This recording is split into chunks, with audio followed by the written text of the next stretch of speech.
champ de blé, vieilles machines, récolte à l'ancienne, tout y est.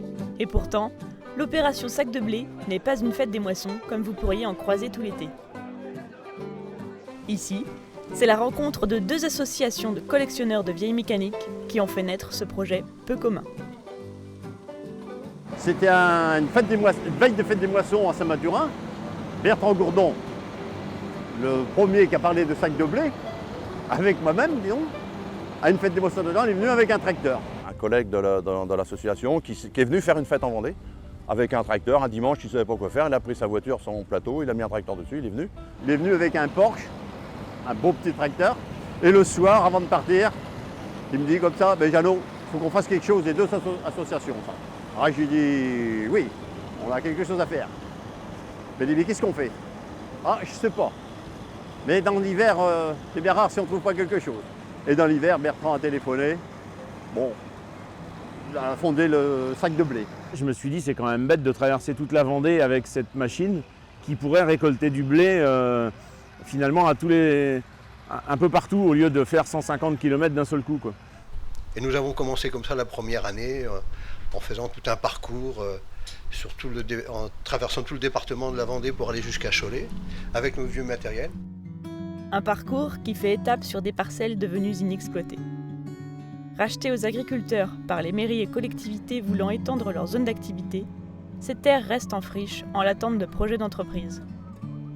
Un problème qui concerne particulièrement les jeunes agriculteurs, témoins de la disparition des terres agricoles.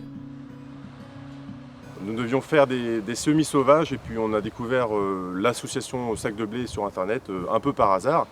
Donc j'ai pris contact avec Daniel Rabillet qui m'a dit voilà, montez votre projet sur Évreux, c'est assez simple. Donc on a contacté les élus avec lesquels nous avons signé une convention de prêt à usage sur les 10 hectares de friches non commercialisées à Évreux.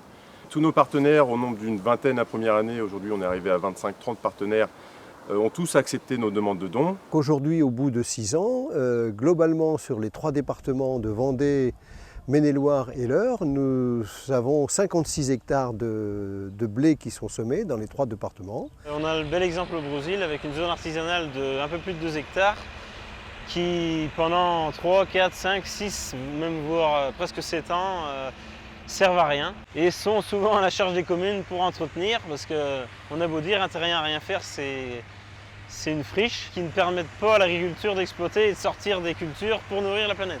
Quand on a vu l'opportunité de pouvoir utiliser cet espace, cette zone artisanale, on a spontanément suggéré au président de la Comcom et à l'ensemble des maires qui la constituent de pouvoir utiliser ces terres pour les ensemencer et pour réaliser cette opération aujourd'hui. Ça nous a permis de découvrir des mondes que nous ne connaissions pas, notamment le monde des élus qui nous paraissait déconnecté du monde agricole et que nous avons pu côtoyer de très près et sur lesquels nous pouvons compter aujourd'hui pour notre métier. L'association entre agriculteurs et collectivités ne s'arrête pas là, puisque l'argent collecté grâce aux récoltes et aux dons est reversé à une cause humanitaire, Saint-Gabriel Solidarité, qui œuvre à la construction d'écoles dans le tiers-monde.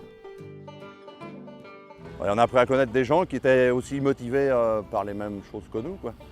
Et est venue l'idée de, par le blé, de faire, essayer de faire quelque chose pour l'humanitaire. Ça nous a facilement plu, quoi. Et puis à Daniel également, et puis à tout le monde, l'idée que l'argent aille dans une association qui s'occupe plus de l'éducation des enfants. A priori, on pourrait croire le blé, ça sert à manger. Non, là, le blé, on le vend, ça fait de l'argent. Et c'est l'éducation des enfants, en gros, c'est pour des écoles.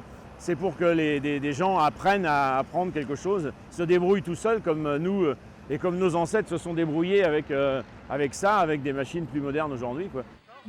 Permettre l'accès au savoir aux générations futures dans les pays en voie de développement touchés par la famine, voilà le message que souhaite encore longtemps transmettre l'opération Sac de blé.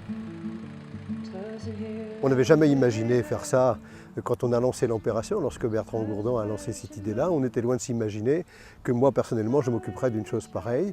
On est très, très motivés pour pouvoir continuer ce genre de manifestation. C'est pour une bonne cause et on s'amuse.